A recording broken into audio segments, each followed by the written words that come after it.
ಸ್ನೇಹಿತರೆ, ನೀವು ನಾಗರಹಾವು ಇಲಿ ಕೋಳಿ ಮೊಟ್ಟೆಗಳನ್ನ ಹಾಗೆ ಹಾವನ್ನ ನುಂಗಿರೋದನ್ನ ನೀವು ನೋಡಿರ್ತೀರ. ಆದರೆ ತನ್ನ ಆಹಾರ ಎಂದು ಭ್ರಮಿಸಿ 1 ಅಡಿ 2 ಇಂಚಿನ ಚಾಕುವನ್ನ ನುಂಗಿ ಜೀರ್ಣಿಸಿಕೊಳ್ಳಲಾಗದೆ ಪರವಾಡದ ಪಾಡುಪಟ್ಟ ಘಟನೆ ಉತ್ತರ ಕನ್ನಡ ಜಿಲ್ಲೆಯ ಕುಮಟಾ ತಾಲೂಕಿನ ಹೆಗಡೆಯ ಗೋವಿಂದ ನಾಯ್ಕ ಎಂಬುವರ ಮನೆಯಲ್ಲಿ ಇಂದು ನಡೆದಿದೆ. ಗೋವಿಂದ ನಾಯ್ಕರವರ ಅಡುಗೆ ಮನೆಯಲ್ಲಿ ಇಟ್ಟಿದ್ದಂತಹ ಚಾಕು ಮನೆಯ ಹೊರಗಡೆ ಬಿದ್ದಿದೆ. ಈ ವೇಳೆ ಅಲ್ಲೇ ಇದ್ದಂತಹ ನಾಗರಹಾವು ಆಹಾರವೆಂದು ಗ್ರಹಿಸಿ ಚಾಕುವನ್ನೇ ನುಂಗಿದೆ. ತಕ್ಷಣ ಚಾಕುವನ್ನು ನುಂಗಿದ್ದನ್ನು ಗಮನಿಸಿದ ಗೋವಿಂದ ನಾಯ್ಕರವರು ಮೃಗ ರಕ್ಷಕ ಪವನ್ ಎಂಬುವರಿಗೆ ಕರೆ ಮಾಡಿ ಕರೆಸಿದ್ದು, ತಕ್ಷಣ ನಾಗರಹಾವನ್ನು ಹಿಡಿದ ಪಶು ವೈದ್ಯ ಸಹಾಯಕರಾದಂತಹ ಅದ್ವೈತ್ ಭಟ್ ರವರ ಸಹಾಯದೊಂದಿಗೆ ಹಾವಿನ ಹೊಟ್ಟೆಯಲ್ಲಿರುವಂತಹ ಚಾಕುವನ್ನ ಹೊರತೆಗೆದು ಚಿಕಿತ್ಸೆಯನ್ನ ನೀಡಿ ನಂತರದಲ್ಲಿ ಕಾಡಿಗೆ ಬಿಟ್ಟಿದ್ದಾರೆ. ಬಹುತೇಕ ನಾಗರಹಾವುಗಳು ಆ ಭಾಗದಲ್ಲಿ ಯಾವುದೇ ವಸ್ತುಗಳು ಕಂಡಾಗ ಅದು ಮೂಮೆಂಟ್ ಆದಾಗ ತನ್ನ ಆಹಾರ ಎಂದು ಗ್ರಹಿಸುತ್ತದೆ.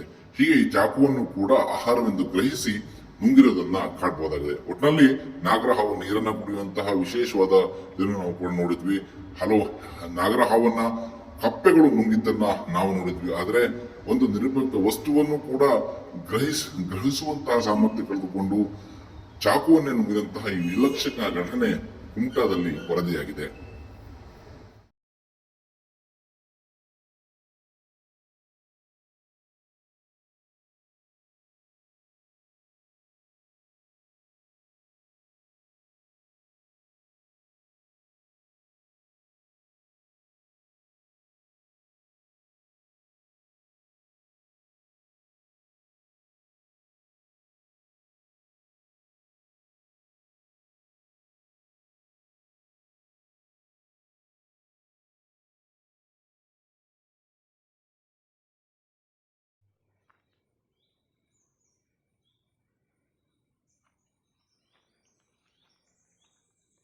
ಫೋಟೋ ತೆಗೀತಾ ಬೇಕಾದ್ರೆ ಸಾದಾ ಫೋಟೋ ಇಲ್ಲ